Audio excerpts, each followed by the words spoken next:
realised more than 10 years ago that we also needed to become equipped and ready to fight not just for the baby in the womb, but for the tiny human embryo outside the womb. So Youth Defence ran its first national billboard advertising campaign against embryo research in 2001. And you know, people thought we were completely bonkers. That's the truth. People thought we were mad. It seemed so ridiculously far-fetched.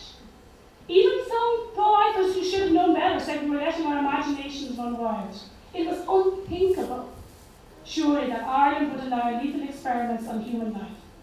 But in fact, a small and powerful body of vested interests had already begun the push to allow embryo research in Ireland. And in fact, that push had got underway as far back as 1998. And we could see that, so we continued with the campaigns.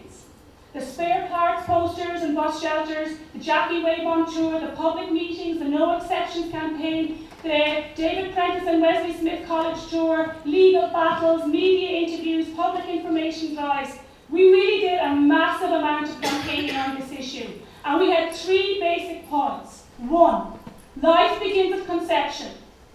We're all just grown-up embryos. 2, embryonic stem cell research destroys human life and it offers no benefits to patients. And 3, adult stem cell research is providing benefits right now to patients right around the world with more than 73 medical conditions, and it's doing that year in, year out. Isn't that amazing?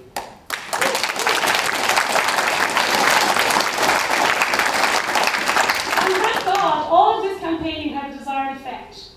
Polls showed that the majority of Irish people oppose embryonic stem cell research.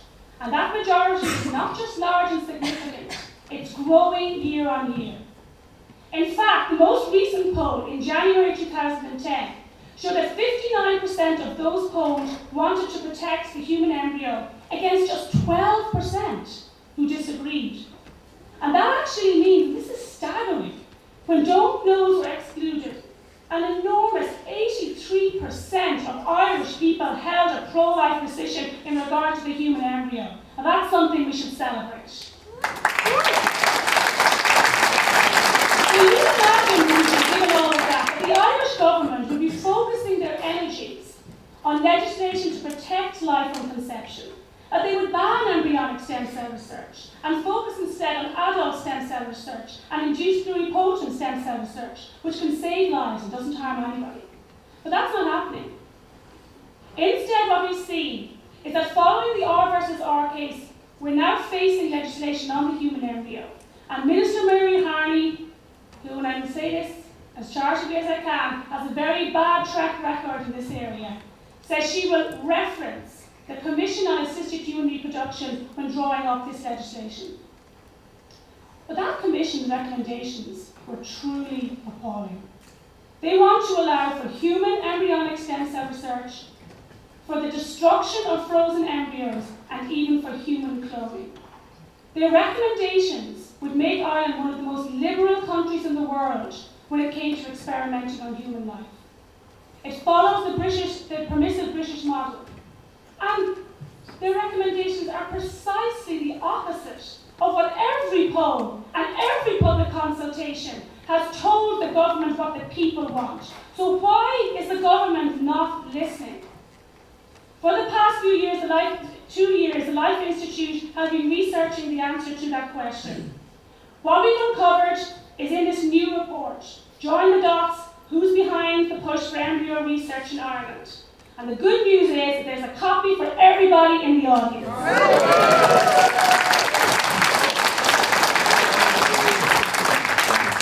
Now, to take up something Hilary White said earlier, we need to be informed. We need to be top of our game. We need to know what's in this report so we can argue our case and that we can protect human life from conception. Because this report reveals a lot about the sneaky manoeuvres, the political gains, and the vested interests behind the push for embryo research in this country. It reveals that an EU ethics group first approved funding for embryonic stem cell research in 1998, and that ever since that time, 12 years ago now, a tiny group of powerful elitists have been placed in key positions by members of our government where they have pushed for the right to perform lethal experiments on human life.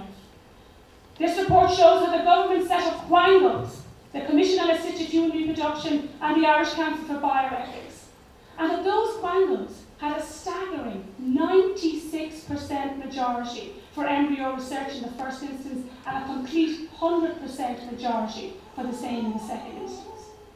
So here we have the Irish government set up a quango looking at embryonic stem cell research, looking at the field of assisted human reproduction, and they couldn't find more than one Irish scientist, one Irish ethicist, and one Irish legal expert who opposed embryonic stem cell research.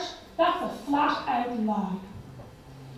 Our report recounts how Ministers Mary Harney and Micheál Martin voted in the EU to use taxpayers' funds to fund embryonic stem cell research. And it explains how the same ministers then excluded pro-life scientists and experts from key appointments.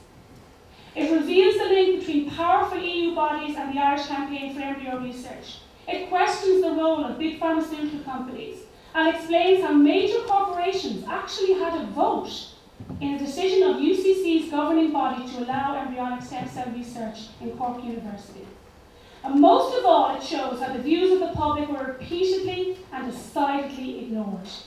In fact, details released under the Freedom of Information Act also showed that when a majority of academics in UCC stated that they opposed embryonic stem cell research, their views were summarily dismissed. The aim of all of this manoeuvring and scheming was to make the introduction of embryonic stem cell research seem inevitable. And making it legal is still the aim of those involved in this push, despite the fact that the world is fast turning away from embryonic stem cell research. Because something else our report shows is that investors are abandoning this research and switching to adult stem cell research. That even Ian Wilmot, who gave us Dolly the sheep, says embryonic stem cell research is not important, and that scientists and doctors are not using embryonic stem cell lines in clinical trials. Because the ultimate test for any form of research is, of course, the number of registered, approved clinical trials currently taking place worldwide. And that information is now easily available on www.clinicaltrials.gov, which currently records more than 90,000 trials in 174 countries. I went onto that website today. I did a search. Do you know what it revealed? There are 2,176 ethical adult stem cell transplant trials taking place throughout the world. Trials that don't harm the human embryo and that are providing results for patients. A paltry 4 embryonic stem cell transplant trials are taking place at the same time. It's quite remarkable. The medical community has simply voted with their feet, and they have almost completely abandoned embryonic stem cell research. And that makes my next question even more pressing. Are we going to allow an arrogant elite to push through an agenda for our country which denies the humanity of the embryo and the right to life from conception? Are we going to allow our pro-life culture to be demolished, since we cannot uphold the right to life of the unborn child on one hand and then allow the embryo child to be deliberately destroyed or used in lethal experiments? The short answer, as you might all know, is absolutely, positively not.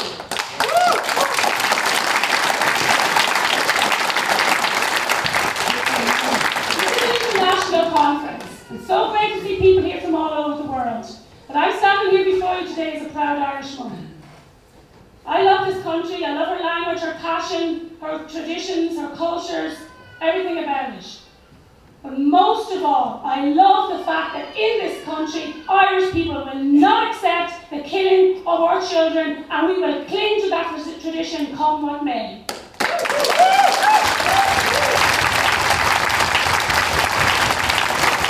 On Monday, we're launching a new billboard as part of our You, Me, Everybody campaign. You can see it here on the screen. We urgently need everybody in this room and everybody else you can muster to get involved with that campaign, especially with the distribution of the postcard that goes with this billboard. You may have seen it outside the tables.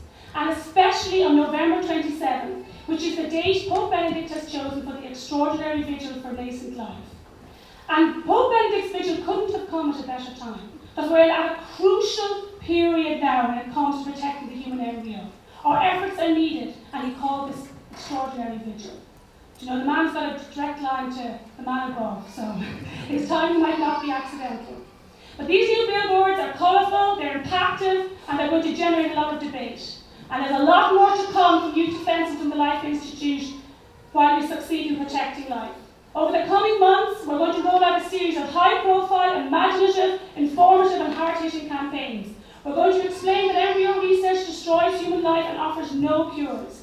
We'll point out that Ireland can and should become a centre of excellence for adult stem cell research. We're going to use every resource available, the web, video, advertising, canvassing, and a fair few surprises to protect human life from conception.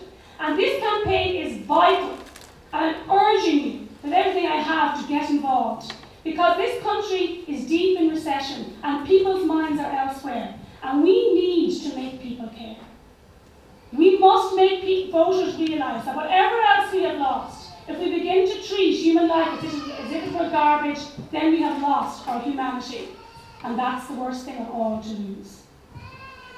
And that's an outcome, to me, that's simply unacceptable. But Mary Harney and Brian Cowan need to hear it from the people.